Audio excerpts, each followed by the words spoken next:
আরে পাখি, আমার কথাটা তো একবার শুনো। আজ থেকে আমি তোমাকে আর বিরক্ত করব না।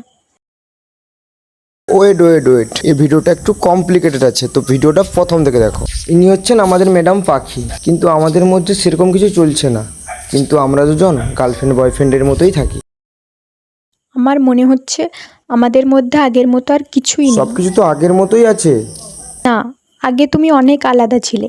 আলাদা মানে কিরকম ছিলাম আমি? আলাদা মানে আগে তুমি আমাকে কোথাও না কোথাও ঘোরাতে নিয়ে যেতে, আমরা দুজন সবসময় একসঙ্গে থাকতাম, আমরা ক্যাফে যেতাম। কিন্তু তারপর তোমার লাইফে পায়েল চলে এলো। ওয়েট ওয়েট ওয়েট, আমাদের মধ্যে পায়েল কখন এলো? ওই তো এসেছে আমাদের মধ্যে। যতদিন থেকে ও এসেছে তোমার বিহেভিয়ার পুরো চেঞ্জ হয়ে গেছে। তুমি আমাকে ইগনোর করছো। পাখি, এত ওভার থিঙ্কিং কেন করছো?